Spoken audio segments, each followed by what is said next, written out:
Hello and welcome to this video about ratios and proportions. The learning target of this lesson is writing ratios to solve problems. So first of all, let's talk about what the definition of a ratio is. A ratio is comparing two quantities. Comparing two quantities. All right, and this can come in a variety of styles. So first of all, the way it's written can vary. So you could literally write A and then the word 2B.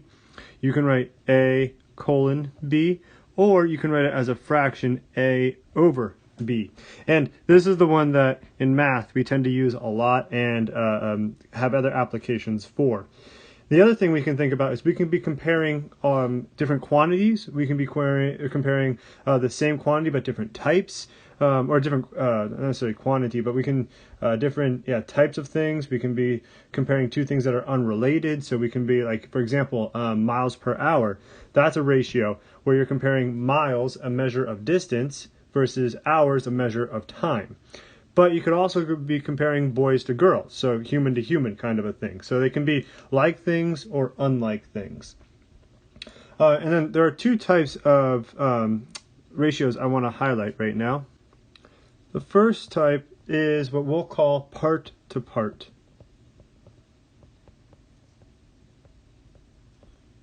And so that is where you're comparing maybe left-handed people to right-handed people. You're comparing boys to girls. You're comparing apples to oranges. You're comparing parts of the overall thing. And then the second type is part to whole. And so this is the kind that gets used in grading. You know, how many questions did you get correct to how many questions were there overall?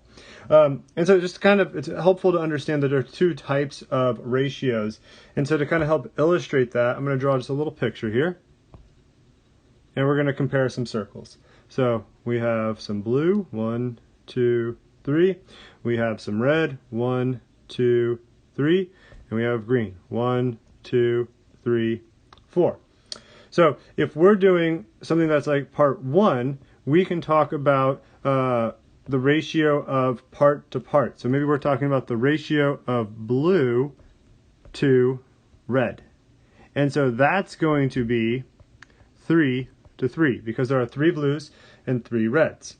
But if we were to take the ratio of blue to everything, so everything, that's going to end up equaling 3 to 10.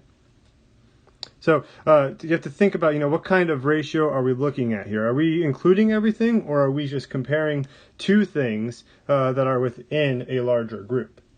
And so this helps lead us to proportions. Proportions, they are two ratios set equal to each other. Two ratios set equal to each other.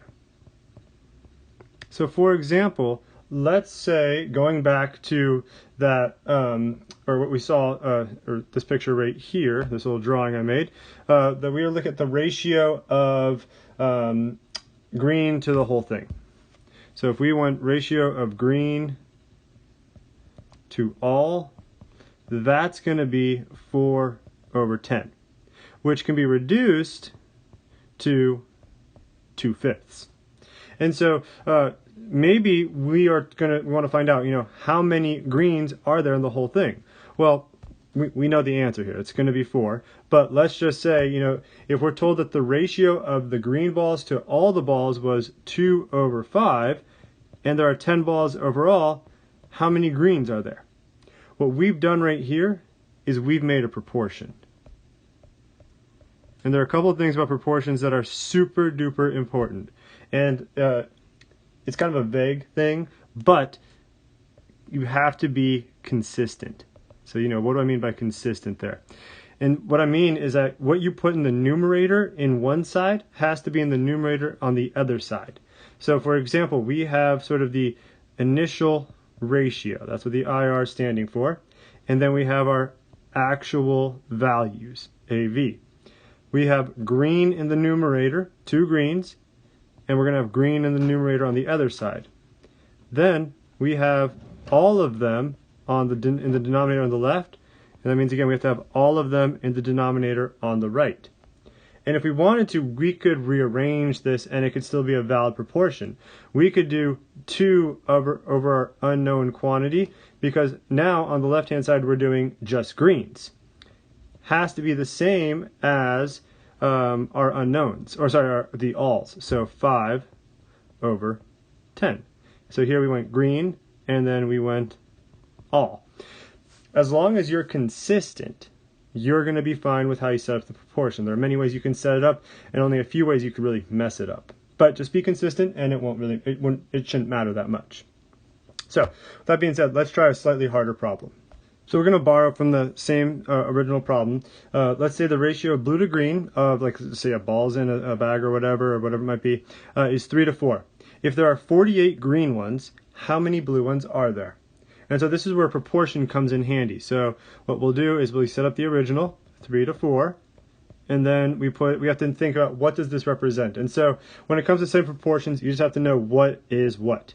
So it's 3 blue to 4 green. And so that means I'm going to put my 48 green down in the denominator to match with that. And then my unknown will be x, and that represents blue.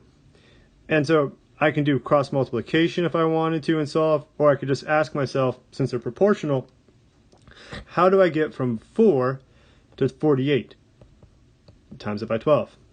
Well, if I have to do the same thing in the numerator, so I times that by 12, and I'll end up getting 36 blue. And so that's one way to set up a proportion. And again, I want to highlight how it's important that we're consistent. What we put in the numerator on one side is what we put in the numerator on the other side. And the same goes for the denominator. Now, let's talk about some other word problems. All right, so this one's the easy one. And then the next one's going to be the hard one. The ratio of boys to girls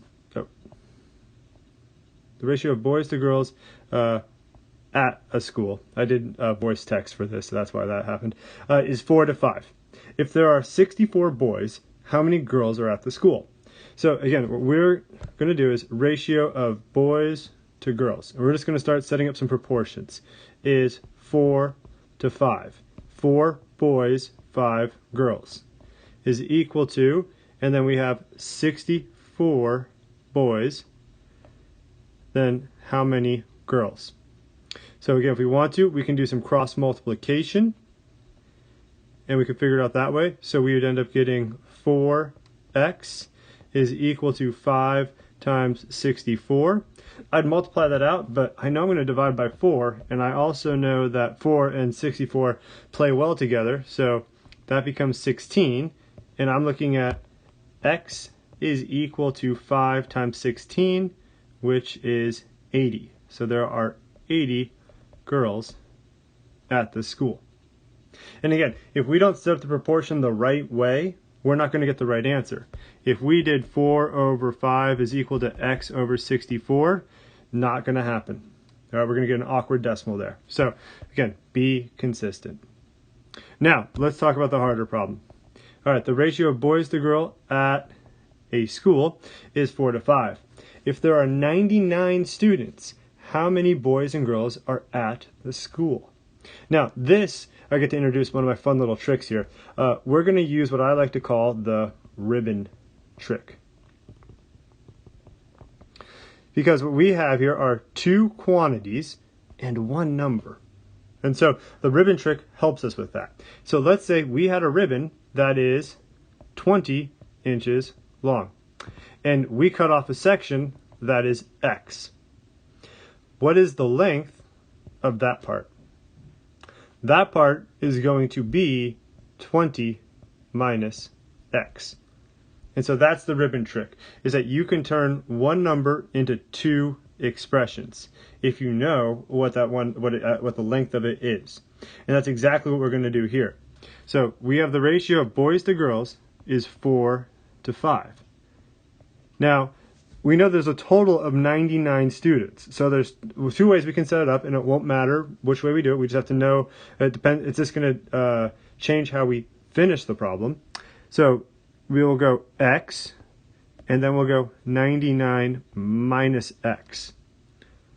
All right, so X represents the number of boys, and then, you know, if there's 99 kids in school, you take away X of them, the rest have to be, you take away X boys, the rest are the girls. And so now we're going to do some cross multiplication here and take our time. So let's go down here and show you how to do it. So 5 times X, easy enough. Here, 4 times the quantity 99 minus X. And that we'll actually have to distribute it out this time. So 4 times 99 is 396 minus 4x. Now I need to add 4x to both sides. And we'll get 9x is equal to 396. Divide both sides by 9. And x equals 44. Okay, now 44 what? That's where we have to go back to the top. What is X representing? Well, we said this is the ratio of boys to girls. And so this is boys, this is girls. So that means that there are 44 boys, and then 99 minus 44 is 55. 55 girls. Now with these numbers, you might have been able to figure that out without having to do the ribbon trick. But I wanted to illustrate the ribbon trick for you for when there are times when maybe you can't quite obviously see the answer. And so that way that's a tool in your tool belt you have to solve these type of proportion problems. And if, just to throw it out there, we had swapped it. So let's just say we went 4 over 5 is equal to 99 minus x over x. What we would have found is x equals 55, and we would have asked ourselves, what does x represent? Well, that would be girls. So again, this way it doesn't matter how you set it up, but you have to ask yourself at the end, what does x actually represent? And that's going to help you, use the words to solve the problems. 44 boys, 55 girls. So good luck with your homework or practice, and let me know if you have any questions.